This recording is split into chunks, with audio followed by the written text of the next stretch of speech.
the subject of today's message is again a subject that I'm familiar with. I've been keeping this one command for over 40 years. I've kept it like any other law that was presented to me as a child that was out of the Bible, and ever since then I have not done without it, as it were. And because I've kept it, I have been blessed immensely, and in more ways imaginable than I would have ever thought in the beginning. Yet this continues to be an issue in the church. And like I said before, in the last 2 weeks it's come up twice, and there's much information surrounding the subject, to the point that perhaps this subject is not only completely misunderstood, but might not even be being kept at all, much less in the right manner. And this is the issue of tithing, or giving 10%, in other words, to a specific church cause. So the title of today's message is Why I Tithe. And I'm going to talk to you from my perspective, okay, using what I've learned and what I see in the Bible. Now, some have told me that this was a part of Moses' law and that it's been done away with. So today I'm going to go through all these things that I've encountered as I've been growing up, as I've been in the church for all those years, as I've been a minister. These are issues that have come up. So I want to begin with a couple examples that I use and that I fall back on to show you that that indeed is not true. If you want, let's go ahead and start turning over to Genesis 14. And we're going to see some evidence that this was indeed a law of God that was in effect before, quote unquote, the law of Moses. And as we go through this, and we will later see that there is even more evidence that supports it, better than just my evidence and my say-so, and even perhaps better than some of these examples we'll look at in the beginning, that show that tithing is still intact today. Genesis 14 and verse 17. And the king of Sodom went out to meet him at the valley of Sheba, that is the king's valley, after this returned from the defeat of Kedorlaomer, the kings who were with him. Then Melchizedek, and this is talking about Abram, all right, his name hadn't become Abraham just yet. Then Melchizedek, king of Salem, all right, so here it is, Melchizedek, the king of peace here, and again we know that there's only one king of peace, brought out bread and wine. He was the priest of God Most High. So this is the priest of God the Father, right? And we again talked about that not too long ago, the two gods of the Old Testament.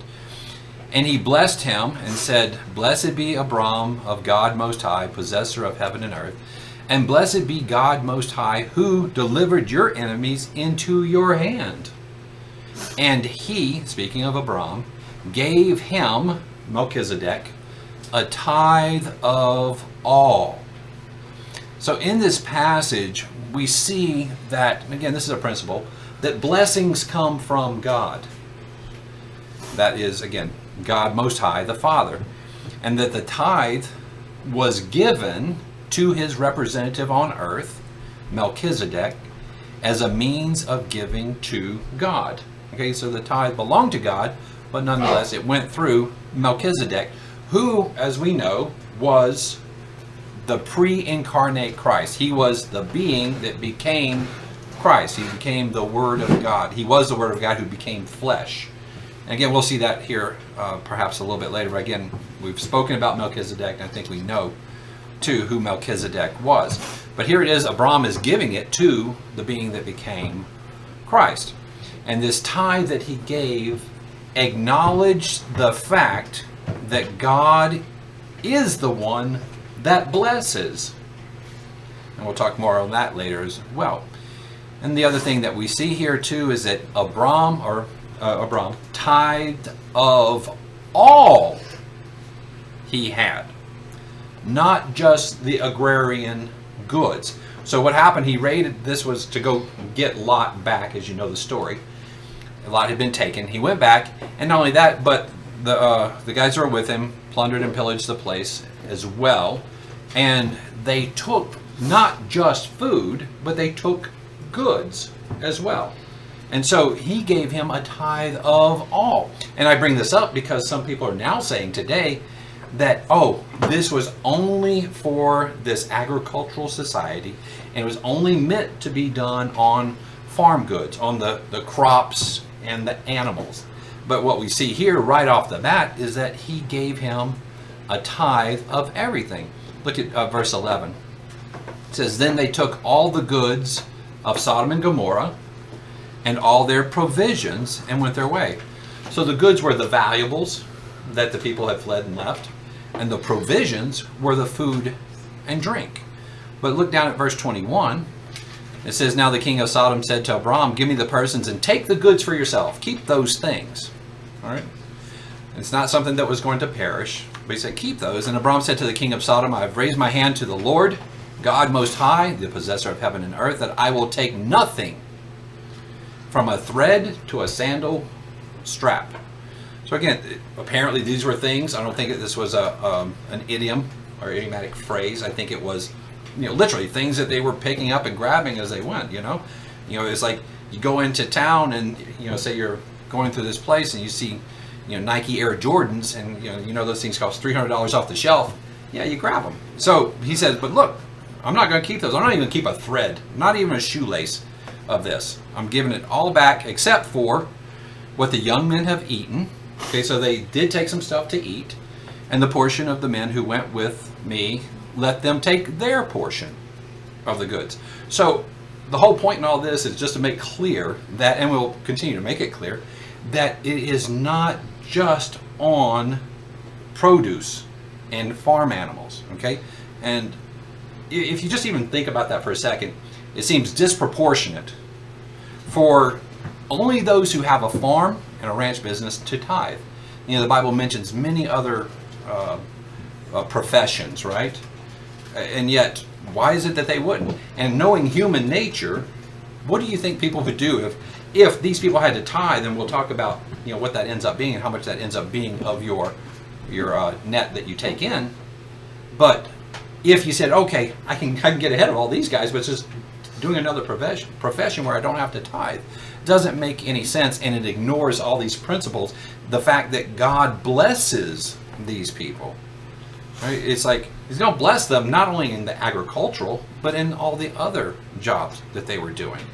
So, and I think also at the end of the day, the world was, and it is, and everything that we've had has been created by what God has given.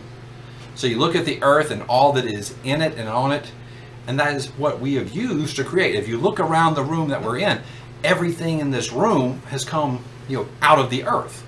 Now, it's varied and all kind of different, and most of it does not come from the agricultural side of things. Yet it does come from God, and it is a result of a blessing. So I don't see this either here with Abram doing this as a first-time event. He also he says, okay, I'm going to give this. There was no discussion about it. Right? Abram, in fact, turn over to chapter 26, if you would, verses 4 and 5. Abram, from the beginning of his relationship with God, was taught these things and understood these things, and as a matter of course did them. This is why he's called Father of the Faithful. He was the one that began these things and continued to do these things faithfully. In verse 4 he says, I will make your descendants multiply as the stars of heaven. I will give to the descendants all these lands, and in your seeds all the nations of the earth shall be blessed, because Abraham obeyed what? Look at all the things he did. I think the point is he's making it very clear that he obeyed God in every way, shape, and form. He obeyed my voice. He kept my charge, my commandments, my statutes, my laws. It does not leave, to me, any wiggle room for things that he left out. And one of the things was that he was faithful in doing and faithful in keeping was tithing. And so I think that in chapter 14 it was just a matter of fact that when he was blessed and of the increase, he gave to Melchizedek at that time. Now, for the sake of time, because it's a fairly large subject and I didn't want to make it into 2 days or 2 Sabbaths, I will put some of this other stuff up on the site, and you can see the other verses that support these things, like Proverbs 3:9, which says, honor the Lord your God with your possessions and with the first fruits of all your increase. Okay, so there's going to be things up there that show, it's an honor to God for the blessings he gives us, and we do it out of our increase. Now let's turn over to Hebrews 7, and we'll further look at this incident again here. It's recounted in the New Testament in talking about Melchizedek. The author of Hebrews wants to make clear who Melchizedek is for those who might have a doubt, and those who don't look at the New Testament don't see who Melchizedek is, and they can't tell who he is by just his name, which again, some of that should be obvious as well. But again, Melchizedek means king of righteousness, and it calls him king of Salem. There's only one king of righteousness, king of peace. Again, that was Christ, or the pre-incarnate Christ as we call it. Verse 1 of Hebrews 7, I'll read through 4 and then 9 and 10. It says, "For Melchizedek, king of Salem, priest of the Most High God," all sounds familiar, right? "Who met Abraham returning from the slaughter of the kings and blessed him, to whom also Abraham gave a tenth part of all, being first being translated king of righteousness, and then also king of Salem, meaning king of peace, without father, without mother, without genealogy, having neither beginning of days nor end of life." So this being who we know became Christ, he's being described here as without beginning of days. All right, so he had to be a God being. There are a whole bunch of spirit beings in the world. Again, they had a beginning of days. They were created. We know that. This being did not. But made like the Son of God, remains a priest continually. Now consider how great this man was, okay, Melchizedek, to whom even the patriarch Abraham gave a tenth of the spoils. So he's making the point, that again, who this person is, or this personage. Then verse 9, "Even Levi, who receives tithes," and we'll talk about that in a minute, "paid tithes through Abraham, so to speak, for he was still in the loins of his father when Melchizedek met him."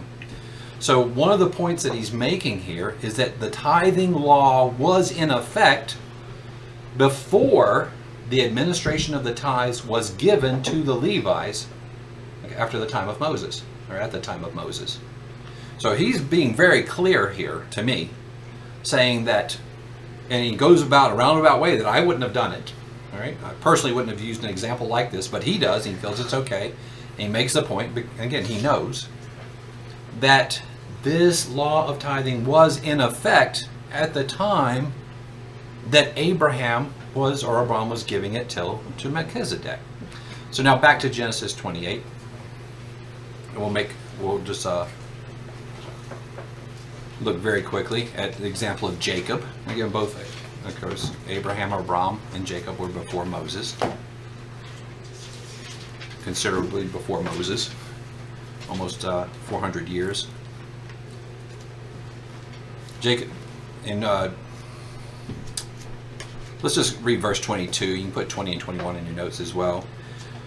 But in verse 22, again, this is where Jacob, again, meets up with Jehovah. It says, "In this stone which I have set a pillar shall be God's house, and of all that you give me, I will surely give a tenth to you."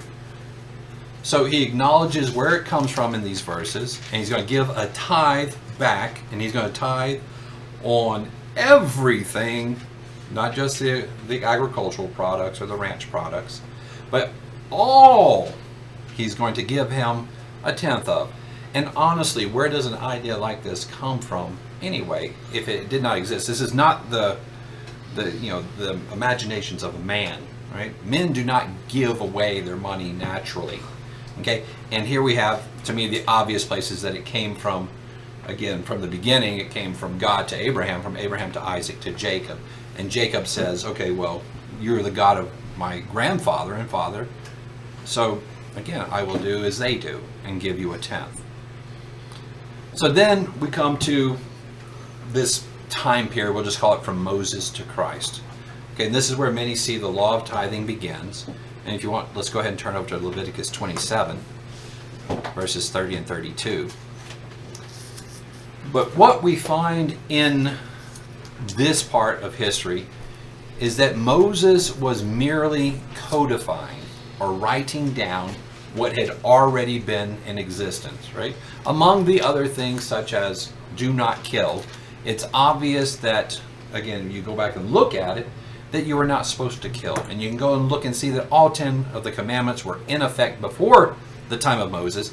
It's just merely the writing down of it for the Israelites who had been spending all this time in Egypt, in captivity and slavery, and had lost their way, and even in terms of the Sabbath. He had to give that back to them, show them that day so that they could keep it properly. So what we find here is that now there's a different administration of the tithe, and it is given to the Levites to do. It was previously Melchizedek. So here it is. They were, instructed, as it were, in the use of it now. But what we see here, and we need to be clear about, is that God said this was His tithe. All right. So again, when we tithe, we give it to God. All right. But now God says, okay, the tithe is mine, but here is the way that I want you to use it. It's mine, and I'm going to designate that. So in verse 30 of Leviticus 27, it says, and all the tithe of the land, whether the seed of the land or the fruit of the tree, is the Lord's. It is holy to the Lord. It is set apart for God.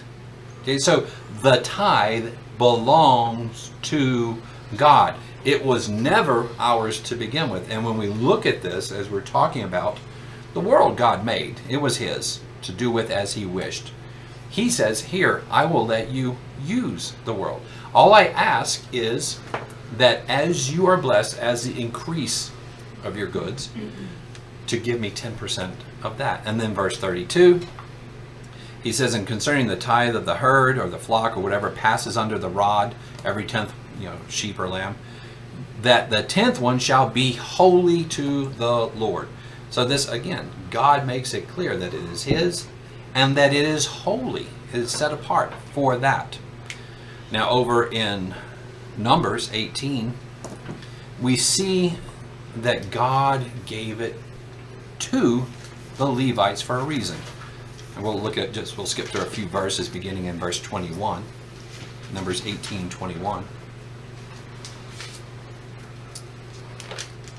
So we've established that it is God's, but He says, behold, I have given the children of Levi all the tithes in Israel. So everyone's tithes in Israel, and we'll call it the first tithe, and again, most of us are familiar with that, was to go to the Levites as an inheritance. And as you recall, they did not have an actual land inheritance with the rest of the tribes of Israel, but what they did have was the tithes that God gave to them so that they may continue with their job, right?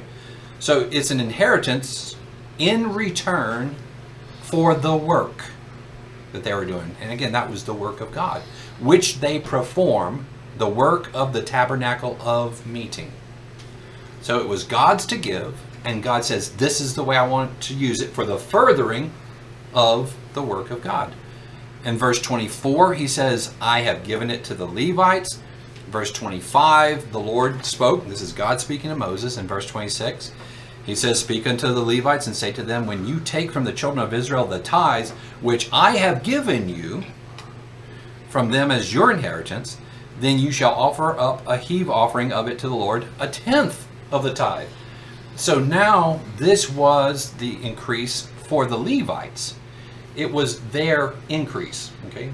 What they got, their wages, right? And they were still supposed to tithe on this. Again, as a minister, I still tithe, all right? And it's, again, following this example, even though, okay, and this is true of many church of God, that, again, the tithes come in for the wages of the ministry. And then verse 31, again talking to the Levites again, it says, you may eat it in any place, you and your household, for it is your reward for your work in the tabernacle of meeting. So it was given to the Levites for their work, the work of God in the tabernacle that they did. Now, continuing on, we see then that the children of Israel were to continue tithing, but they did not always, nor did they always keep the Sabbath, nor did they always worship God first and foremost. And because of that, there were punishments, and they went into captivity. And there's this ebb and flow through the Old Testament where they did not and did follow.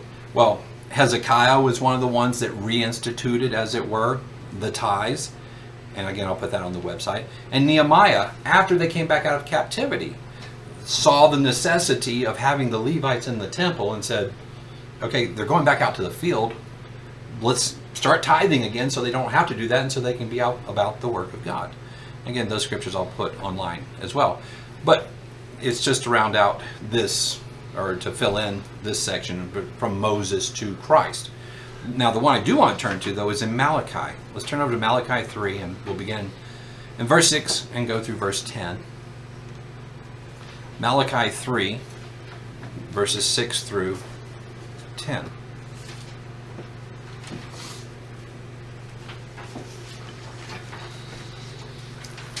Hopefully not going too fast. Feel the necessity to get it all in. Malachi 3 and verse 6. And of course, that'll be posted later on the website. For I am the Lord, I do not change. All right, so this is a foundational scripture in terms of understanding the nature of God and who and what He is, and even understanding the law of God. People want to say, well, God says, okay, here's the law, and then, okay, well, and again, here's the big problem with it, is that the law of God is a description of the nature of God, is who and what He is. And He's saying, I do not change. So the law is not going to change. The one that is specific to Him and the one that He outlines for us to keep forever. He says, I do not change. Okay, so let's keep that in the context of what we're going to be talking about here as well. Therefore you are not consumed, O sons of Jacob, yet from the days of your fathers you have gone away from my ordinances. That's what we're talking about, right?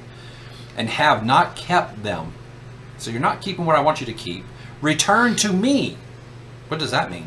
It means start keeping these things, these ordinances that you have not been keeping, these laws that I've asked you to keep that you don't keep. And I will return to you. So if you obey me, I will be near to you. If you don't obey me, I will be far from you, says the Lord of hosts. But you said, okay, so He says, you haven't kept my ordinances, return to me. And they go, but in what way? What are you talking about? In what way shall we return? What is it that we're leaving undone that you expect us to do? Verse 8 says, will a man rob God? So here's what he says. Here's one of the things that he brings out, one of the points that he's making right here. You have robbed me, but you say, in what way have we robbed you? And he says, in tithes and offerings. So here we are, we're coming towards Malachi, which is about 400 years before the return of Christ. And he's still telling them, in tithes and in offerings. That's how you are robbing me. And he's saying, will a man rob God? I should make a point about that, is that this is not just for Jews. It is not just for Israelites. It is for all mankind who say they follow God. So here it is, and specifically the converted man today. Again, we're talking about mankind. It is the duty of man to pay tithes. And also, of course, we are spiritual Israel anyway now. And so again, we should be doing this. Then verse 9, he tells them what happens because they're robbing him of tithes and offering. He says, you're cursed with a curse, for you have robbed me, even this whole nation. So it's not just the priests, because some people say, well, this section is just talking to the priests or to just Judah. And we'll talk about that in just a second here. But the point is, it says even this whole nation has done this. And he's saying that problems will follow because of these curses. Verse 10, bring all the tithes into the storehouse, that there may be food in my house, and try me now in this. Try me, he says. Test me in this is what he's saying. Test me to see if this is true or not. I'm telling you, okay, I'm God. I do not lie. I do not change. Okay? But he says, test me in this about tithes and offerings. If I will not open for you the windows of heaven and pour out for you such blessing that there will not be enough room to receive it. He says, if you tithe, I will bless you. I will take care of you. Okay, and I think we'll open it up a little bit after services to talk about that. But nonetheless, I have seen this in my life. And when I was talking about earlier, the things that I imagined, okay, I gave money because I'm thinking, oh, I'll get money. Money's not even the most important thing in life. In fact, it's way, way down the list. You know, you ask anybody, would you rather have your health, or $1 million? Somebody with a bad back, it's not even going to be a question. Okay? They want their health because the money cannot buy you that health. It cannot buy you a quality of life, much less a quantity of life that God can give. There's no comparison. But again, he is telling them here, test me in this to see if it's true. And I'm telling you, in my own life, that without a shadow of a doubt, that it's true. I began tithing as an 11-year-old, giving little bits, right? And ever since then, I've never had a need, really, or a want, and been blessed immensely, and have always, had money, and yet money's still not the end-all be-all. But all the other blessings that perhaps we'll talk about later are even more important than those things. Again, this does not discount trials and tribulations that come upon you. Again, God does that for more important reasons. But again, this is a promise that God has made. And if you do not believe this, then try it. I have seen it work every time. Okay, now sometimes it might be just a matter of you trying to figure out what your blessings are. But nonetheless, I've seen it in even very recent times. It continues to work because God doesn't change. So now, Malachi initially in the book was offering instruction and correction to priests. And some people say, well, this is just for the priests, which again doesn't make any sense based on everything else that we've seen and will see. But nonetheless, the priests are still supposed to pass on this knowledge to the people. That is the job of the priest. It is to expedite people's access to God. So what they're told and what they learn, they're in turn pass on, and to help people see this and understand in their walk with God. But Malachi 2 verse 7 says just that anyway. It says, for the lips of a priest should keep knowledge, and people should seek the law from his mouth. For he is the messenger of the Lord of hosts. So it was the priest's job anyway, if they were told to not rob God in tithes, and we saw that they were to tithe on their tithe that they received, that they were to pass it on to the people anyway. But here's the interesting part that we'll see in chapter 4, is that this is talking in terms of great deal about the end time. Malachi 4 verse 1 says, for behold, the day is coming, burning like an oven. And all the proud, yes, who do wickedly will be stubble, and in that day which is coming shall burn them up. All right, so again, verse 3, you shall trample the wicked, for they shall be ashes under the soles of your feet. Talking about the lake of fire. On the day that I do this, says the Lord of hosts. And then notice what he says in verse 4. So here we are, day of the Lord, end time stuff going on. And what does he say in verse 4 anyway? It says, remember the law of Moses. So in doing this, even if you think that it is part of the law of Moses, it still hasn't been done away with. He's saying, pay the tithes, remember the law, all the way up until the end time, which is what we're talking about right now. Behold, I send you Elijah the prophet before the coming of the great and dreadful day of the Lord.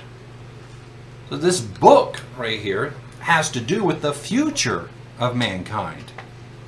And as we're seeing, it was in effect from before Moses. It was in effect now from Moses until Christ. But people seem to think, oh, well, something changed with Christ. Well, let's look at from Christ until now. And here's the thing, and maybe I should direct this more to the church members who, again, have been part of the Church of God until the breakup, and now they come to decide on their own what they want to do, is that all of a sudden the law is done away with. Well, that's what, again, the old organization started saying, is that let's go back to Protestantism. But again, here's the law that they want to throw away. So there was no, again, being done away with by Christ. Let's start over Matthew 23:23. The core law of God has not changed because God has not changed and does not. In fact, if anything, we are to be more aware of the law of God and just how extensive the law is, not only in letter, but in intent. Matthew 23:23. So now we have Christ's own words, and what does he say? Woe to you, scribes and Pharisees, hypocrites, for you pay tithe of mint, anise, and cumin. Now, the point he's making here is that when you start dealing with some of these little bitty seeds, the scribes and Pharisees became so pharisaical and so pedantic that they counted out the seeds. All right? So go take something out of your herb drawer, okay, and you see these things, and you start counting them out. 1, 2, 3, 4, 5, 6, 7, 8, 9, 10. 1, 2, 3. And they would do that. That's, of course, being pharisaical. Now he says, you pay tithe of this stuff and have neglected the weightier matters of the law. So this is his point. You're neglecting the weightier matters, law of the law, justice, mercy, and faith. These you ought to have done. Okay, the justice, mercy, and faith, without leaving the others undone. So he's not saying that the law is done away with, that the law is destroyed, that it is no more, that it is not in effect. In fact, he is enjoining it at this point in time, saying, you pay tithe. Yeah, you should have done that. Of course you should have done that. But you shouldn't have neglected the more important things in terms of justice and mercy and faith. And again, what the scribes and Pharisees were lacking greatly in all of this. So he did not do away with it.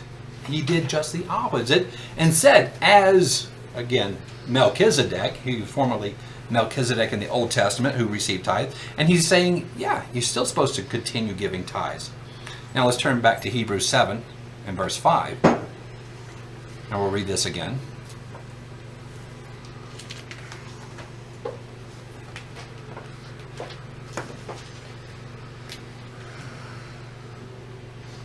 Again, Hebrews 7 is one of the places where people say, okay, yeah, law is done away with, and they don't understand what a covenant is. And here, again, some people use this to say tithing is done away with. Again, it's, you know, when you look at all the other evidence, you have to look at it all together. And again, to be able to understand it, you can't just go assign it the meaning that you want.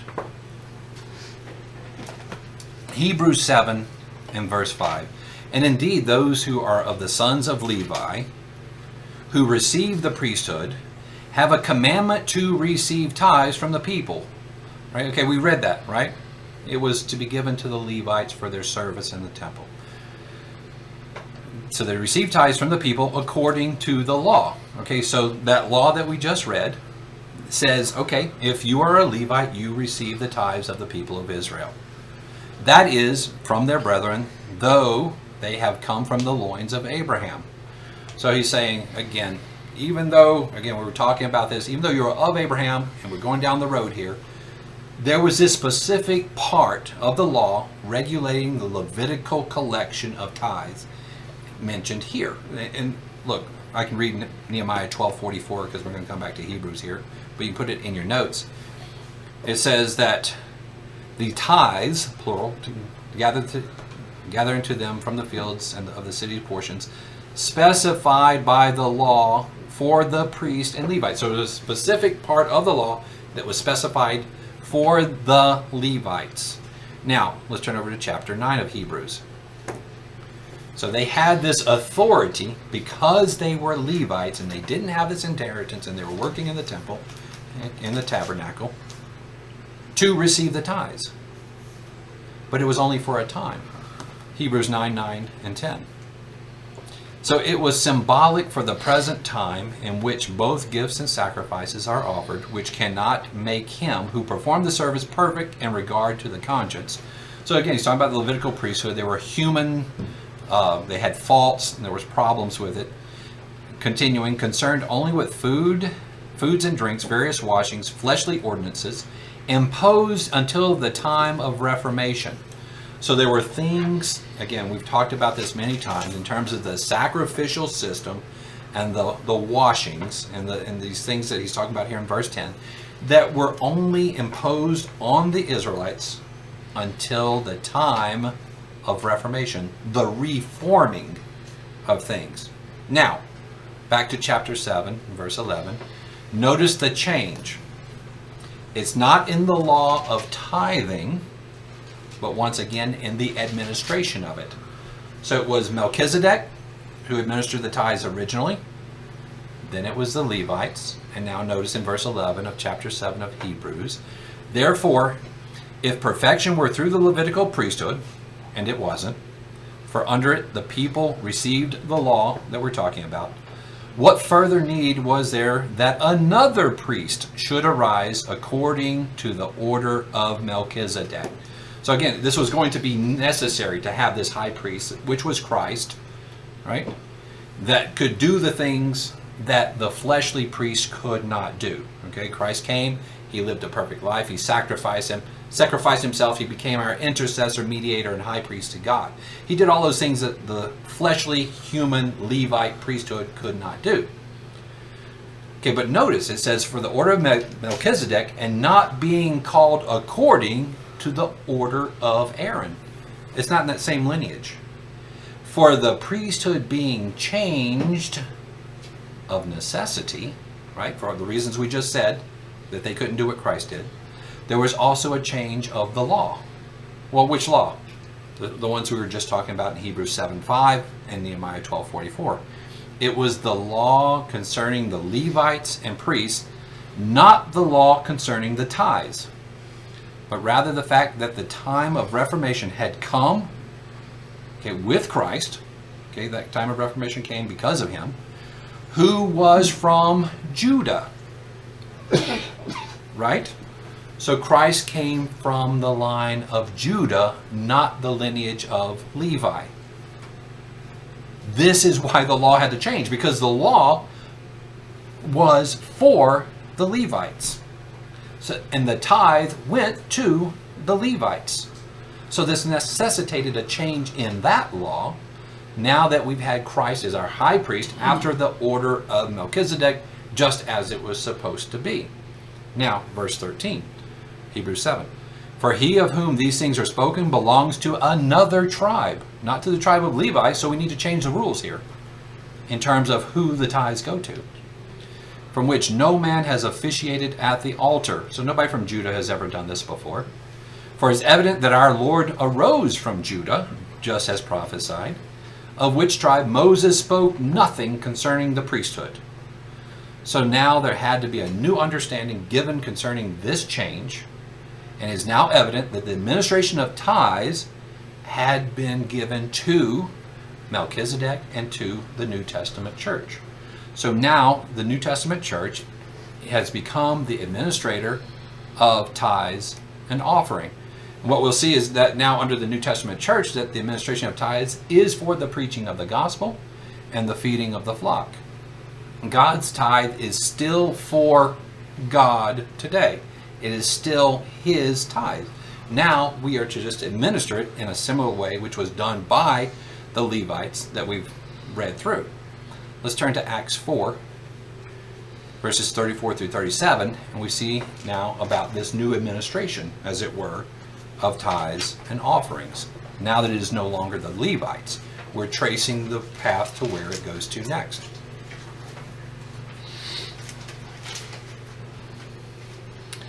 Acts 4:34 through 37.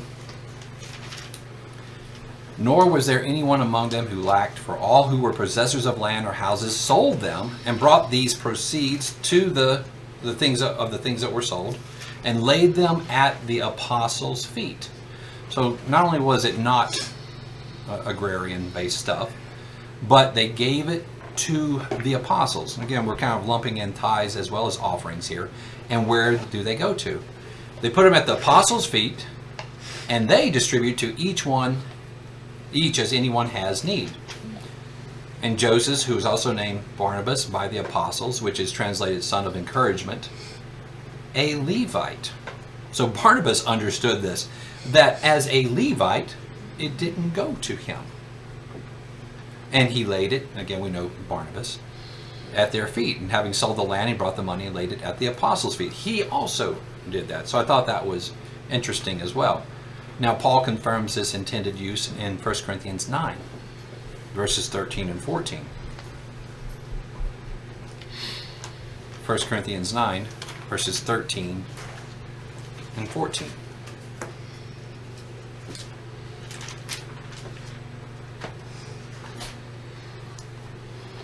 Do you not know that those who minister the holy things eat of the things of the temple, and those who serve at the altar partake of the offerings of the altar? So he's talking again about what the Levites did in their service of God and doing this work of God. And now he makes the parallel, he makes the analogy. He says, even so, the Lord has commanded. So now he calls upon the word of Christ, or God. And what did he say? What did Christ say? I'm telling you what he said. He said that those who preach the gospel should live from the gospel. Again, he is talking in this post-Christian, or post-Christ being alive on earth era, when he was a human. And he's saying that those who are set aside or designated, who become the preachers of the gospel, should live from the gospel. And if you want to just put in your notes, I won't read it, but Luke 10, verses 1 through 9. And again, that's mostly Christ speaking. He's sending them out to do the gospel. And he's saying that there's a lot to be done for these laborers. And among them, he says, when you get to the house where you're preaching and eating and drinking such things as they give, he says that the laborer is worthy of his wages. Again, he's saying that these who are preaching the gospel deserve to be fed by the tithes and offerings of those that are being preached to. So again, when Christ says it, Paul's echoing what he says, and we see the examples, it becomes very obvious that it is still in effect, and that it now goes to those who are in the ministry. Again, 1 Timothy 5:17-18, you put that in your notes. Again, similar stuff. It says those who labor in the word and doctrine, that should get the wages. They are worthy of that double honor in terms of wages. So it's not even just a regular wage, but even a double wage. So what we see is that Christ, who is now the head of the church, who collects God's tithes through his church, that the first tithe has been used, and it's been this way really since the beginning, has been used for the work of God on earth under the oversight of those that God chooses to direct his work on earth. Now, the question is, okay, well, where is that? Well, again, I'll just refer you to a message online. Where would Jesus go to church? Those are the telltale signs of where you need to go to look to see where that is being done. Again, it's all pulled from the Bible. Now, if one tithe is not enough, if some people don't even want to do a single tithe, then they're probably not going to want to hear what God says about the rest. But I am here to tell you that, again, I've been doing these things. I've been paying what amounts to what we call a second tithe or a festival tithe, as well as a third tithe. And I have not suffered. And I am going to continue to do the first and second tithe. And again, as a modern day Levite, I'm not obligated to do the third tithe since it is supposed to be for me.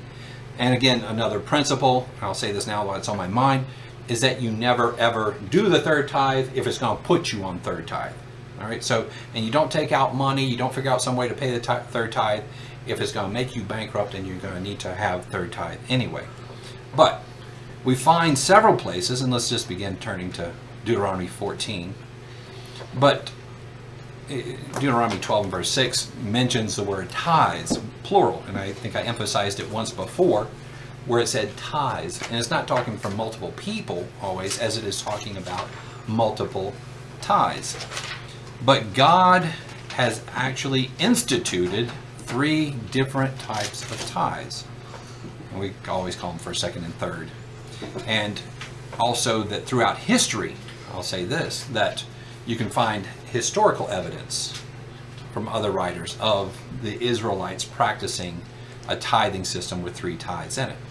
But we come to the second tithe in Deuteronomy 14, verses 22 through 26.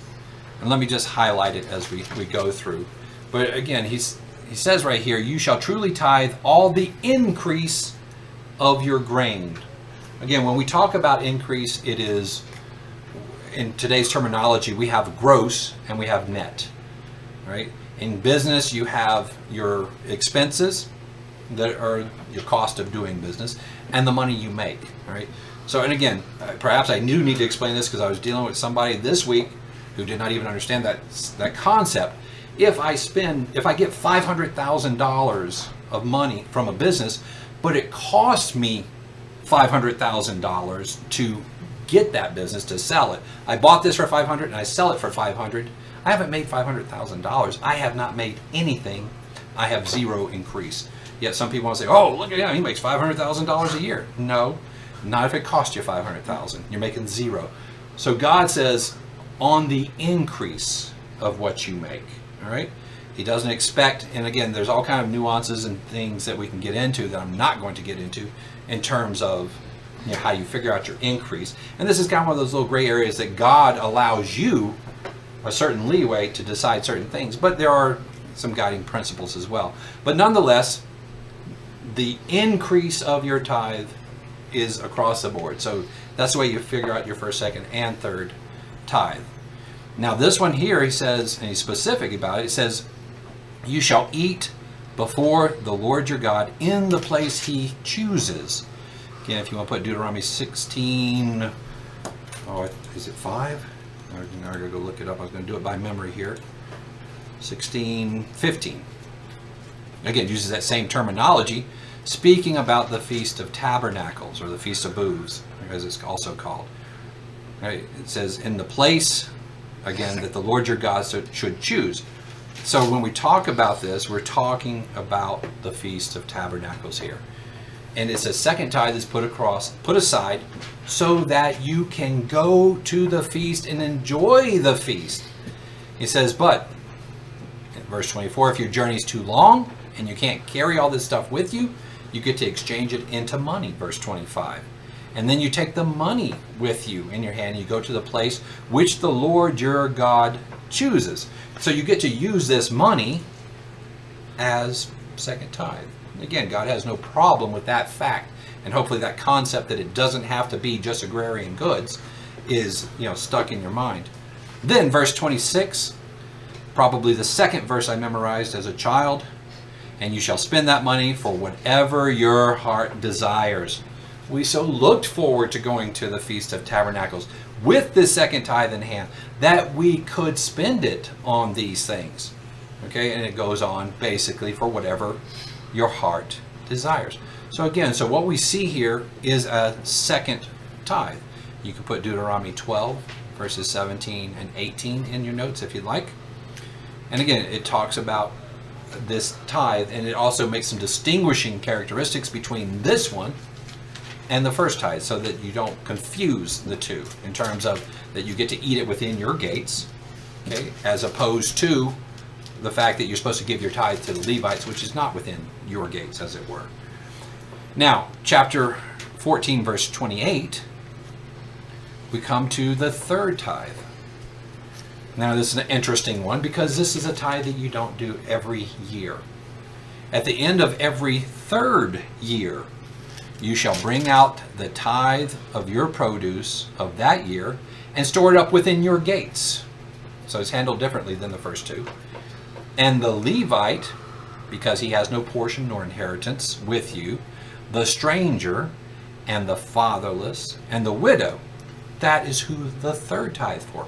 So is bit of a kind of welfare system to make sure that those who have been blessed more then help out those who have not, who for whatever reason find themselves in this case. So everybody is indeed taken care of. Now, it happens on a 7-year time cycle.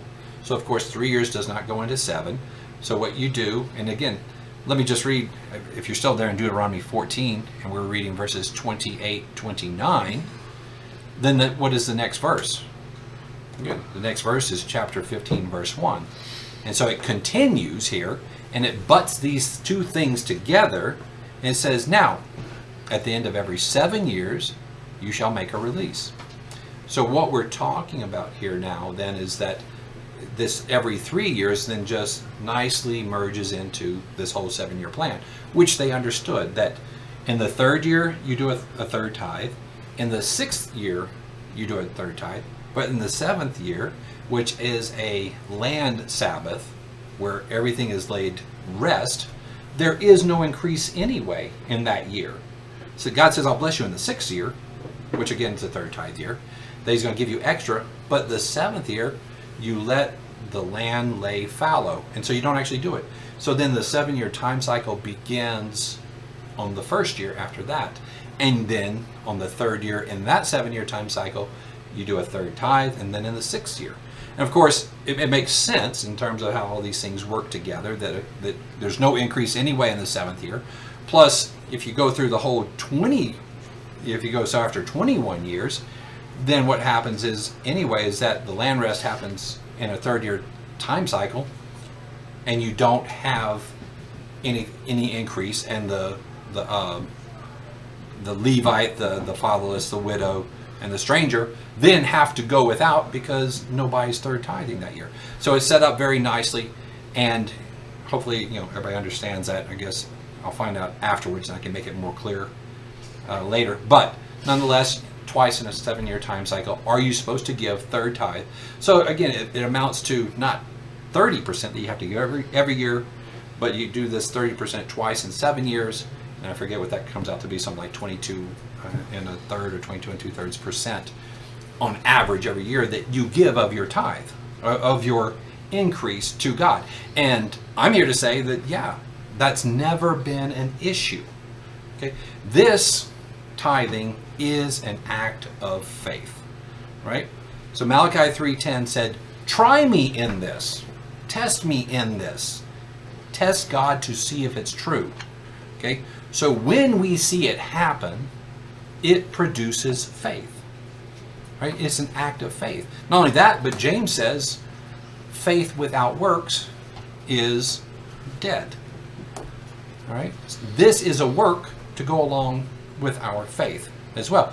And when you see it happen, and again, I say these things not to say, hey, I'm great and all this stuff, but to say that I'm a living testimony, and again, we'll hear from a longer living testimony after services, as to just how well this system works and how it's not a problem to do.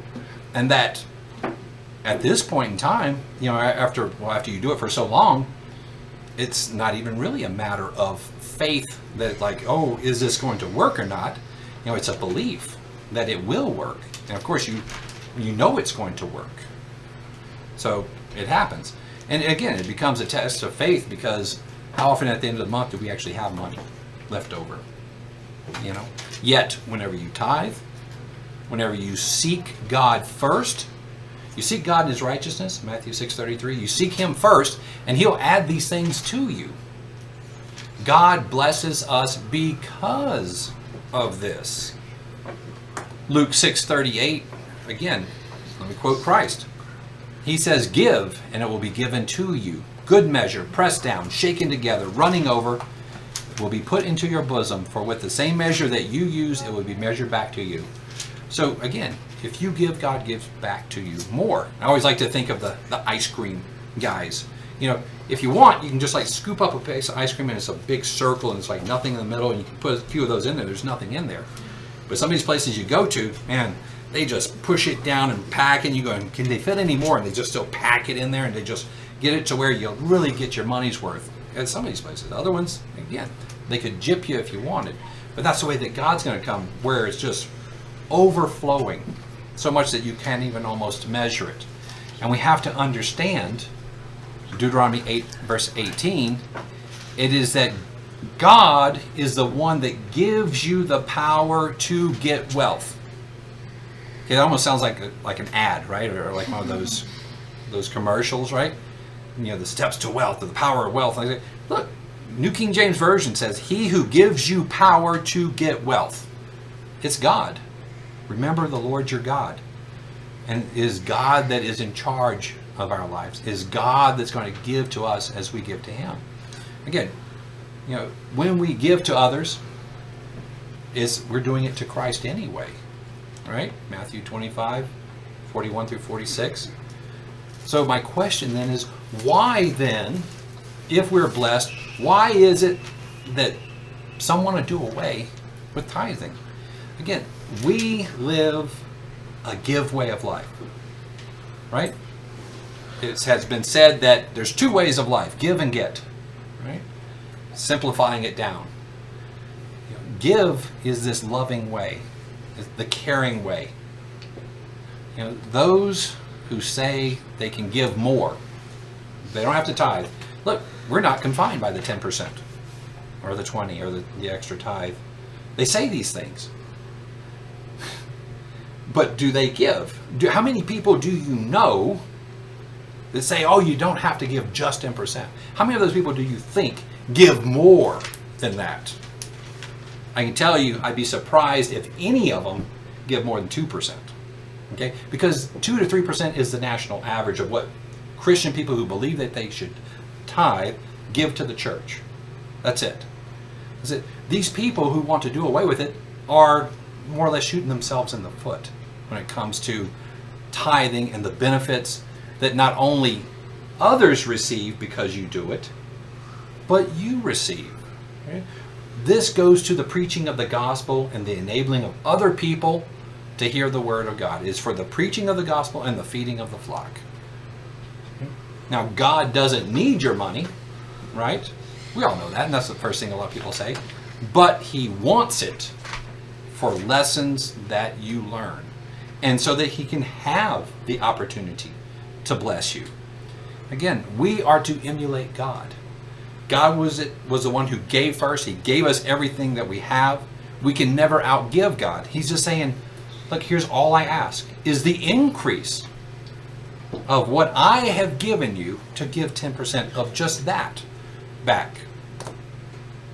Because, again, all things come from God.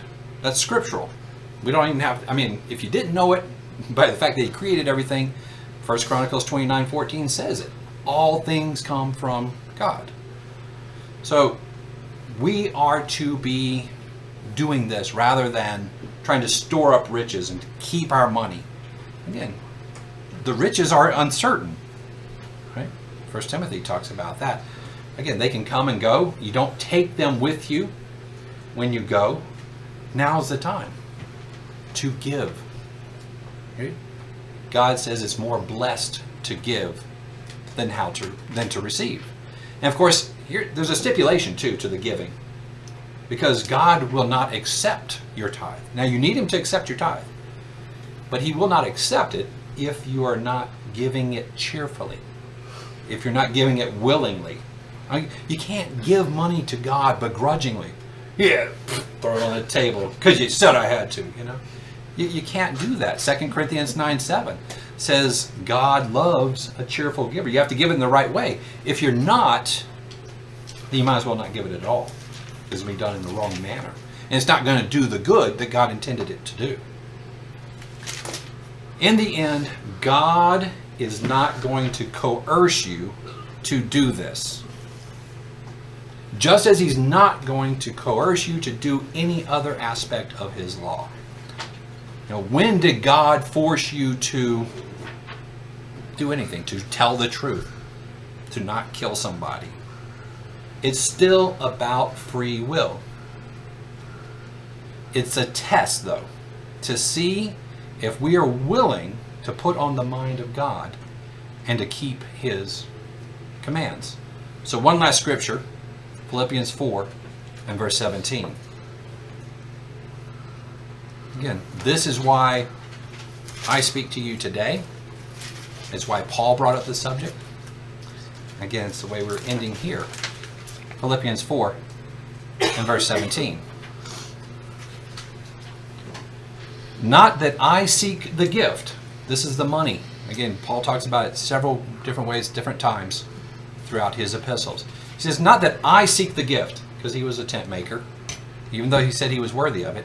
He says, not that I seek it, but I seek the fruit that abounds to your account. Paul wanted them to tithe, just as he wanted them to do any and every other law of God, because of the benefit that it was for the Christian themselves. So again, I don't want your money. Okay, I've said that from the beginning. Okay, I don't want it for me. Okay, I want you to give it for God, to God, because it's His, and because of all that comes with the law of tithing.